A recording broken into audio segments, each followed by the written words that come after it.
La veterinaria no pudo dejar de gritar cuando se dio cuenta de lo que dio a luz esta perrita. María Camila era la única veterinaria de una pequeña comunidad que nunca había tenido problemas con los animales. Al contrario, casi todos tenían mascotas y se ayudaban entre ellos. Ella, por su parte, estaba siempre a disposición para lo que la necesitaran, y era realmente apreciada y respetada por todos. Por eso, María Camila no estaba preparada para que, 10 años después de su llegada, se le presentaran casos tan dolorosos que la marcarían para el resto de su vida, como el de una perrita a la que rescató a punto de morir y a la que no pudo salvar. Pero la historia de cómo había llegado hasta ese punto era trágica y dolorosa. Al pueblo de María Camila había llegado hacía varios meses un extraño hombre que parecía no tener familia y que no se relacionaba con nadie. Había llegado como empleado de una minera que estaba trayendo muchas personas de todas partes, pero nadie era tan raro como él. Se llamaba Alex y todos le temían. Jamás lo vieron sonreír. Alex se levantaba a la madrugada, trabajaba largas horas sin tomar respiro, comía como un animal en una taberna cada noche, sin decir nada, y repartía la misma rutina al día siguiente. Con el paso de los meses, solo una persona se animó a intentar hablar con él, pero se arrepintió siempre, porque apenas en unos minutos, Alex dio muestras de llevar sobre sus hombros un rencor grande y posiblemente también problemas mentales sin resolver. Desde entonces, nadie más se le acercó y evitaban su mirada tanto como podían. En el pueblo estaban de acuerdo con que todos merecían una oportunidad laboral, pero no veían la hora en que a Alex le saliera algún trabajo en otra parte, o que simplemente lo echaran de allí. Su presencia los hacía sentir intranquilos y solo esperaban que sus temores fueran infundados. Que en el fondo de aquel hombre fuera una buena persona y que nadie iba a tener problemas con él, pero se equivocaban. Sin embargo, el objetivo de su odio no parecían ser los humanos, sino los animales. Por primera vez, se oyeron casos de envenenamiento de mascotas y todos estaban seguros de que había sido Alex, pero nadie temía pruebas de ello. Incluso, más de una vez mientras trabajaba, las personas que habían perdido a sus mascotas se metían en la casa del hombre para encontrar alguna evidencia del veneno con el que estaban matando a los animales. Pero nunca encontraron nada.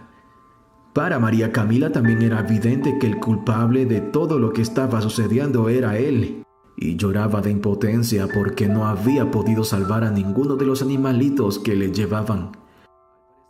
Al parecer era un veneno demasiado potente, que no dejaba margen de acción y que mataba en un par de minutos.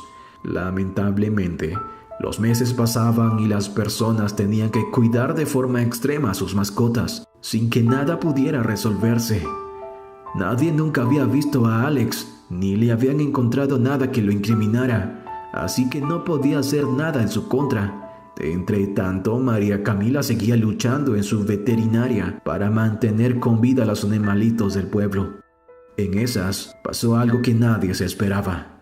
Y es que el propio Alex adoptó una mascota. Era una perrita que no sabía de dónde había llegado. Era un animal pequeño que vieron salir de su casa un día.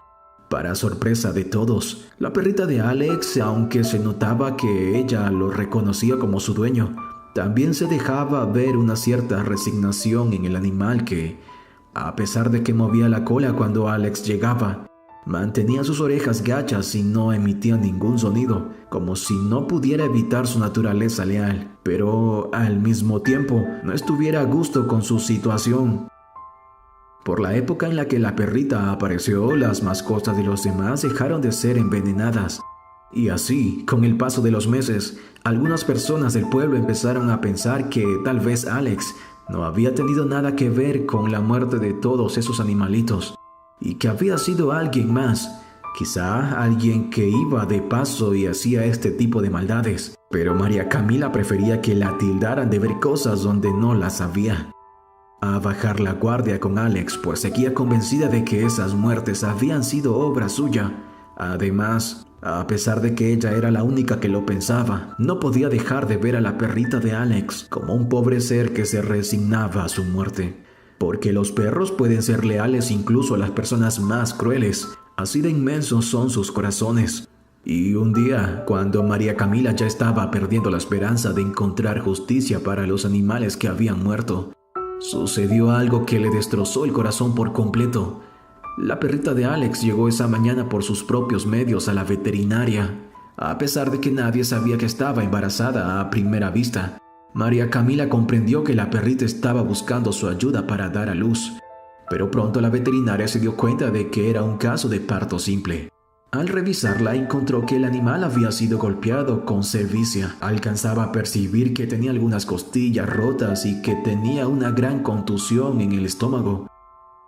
En cuestión de segundos, la perrita entró en labor de parto. Y con mucho miedo por lo que pudiera pasar en ese estado, empezó a ayudarla. Pero todos y cada uno de los perritos nacieron muertos. Y María Camila no soportó esa imagen tan dolorosa. Entró en shock y comenzó a gritar. Y por un segundo cruzó por su mente el tomar un cuchillo e ir a buscar justicia por su propia mano. Pero los vecinos que la escucharon acudieron inmediatamente a su ayuda. Y cuando llegaron al lugar comprendieron lo que había afectado tanto a la veterinaria. Ellos le hicieron comprender que debían recuperar su postura pronto, pues la perrita todavía estaba viva y tenían que intentar ayudarla. Así María Camila hizo todo lo que estuvo a su mano y aunque logró que sobreviviera el primer día, al día siguiente ya no había nada más que hacer por ella. Estaba sufriendo indeciblemente y la veterinaria, con las lágrimas en los ojos y un dolor y una rabia que nunca había sentido antes, la ayudó para que se durmiera para siempre y pudiera por fin descansar. El cuerpo de la perrita, sobre todo su vientre, donde menos se veía, tenía marcas antiguas de maltrato. Alex supo que era un riesgo seguir envenenando a las mascotas de los demás y que podía ser descubierto. Por eso, cuando encontró a esa perrita abandonada, se la llevó consigo, pero no para darles los cuidados que se merecían, sino para descargar en ella su instinto criminal y asesino hacia los animales. Todo el pueblo se enteró y ya nadie dudaba de que Alex era el responsable no solo de la muerte de aquella perrita, sino de todas las otras mascotas que habían sido envenenadas. Y junto a María, y sin intentar impedir a nadie que desahogara su ira, se fueron a buscar armados de palos y de todo lo que pudieron encontrar en el camino. Se iban a vengar y no les importaban las consecuencias, pues su dolor era mayor. Sin embargo, Alex ya había oído el tumulto desde lejos y había escapado. Ni María Camila ni ninguno de los habitantes del pueblo supieron nada más de él, sino hasta 5 años después, cuando un vecino que había viajado a la ciudad volvió con noticias de su paradero. Al parecer, después de oír las cosas no habían ido bien para el hombre, y estaba mendigando en la calle. Pero no solo eso. Ahora Alex era un leproso que se arrastraba por las calles pidiendo limosna y recibiendo las miradas de asco de las personas. Nadie le ayudaba. Lo poco que comía lo sacaba de la basura y su enfermedad empeoraba cada vez sin recibir ningún tipo de ayuda médica. Se estaba consumiendo sobre sí mismo y entonces todos estuvieron de acuerdo de que se merecía todo lo que estaba pasando y que lo mejor que había hecho era huir. Si no se hubiese ido, quizás ellos habrían acabado con él a golpes, pero una muerte tan rápida era en realidad benevolente para todo lo malo que había hecho. Y además los habría metido a ellos en problemas. Ahora era la vida la que le estaba cobrando gota a gota y poro a poro su maldad. Y de los habitantes del pueblo de aquel hombre no merecían siquiera la lástima. Si había alguien que se merecía todo el sufrimiento del mundo era él, pero sobre todo lo que había hecho a su propia perrita, que, a pesar de todo, no dejó de seguirlo y de batir su colita cuando lo veía hasta el final. Si te gustó esta historia, dale like, compártela con tus amigos y familiares y no olvides suscribirte al canal. Yo soy Max y nos vemos en una próxima historia.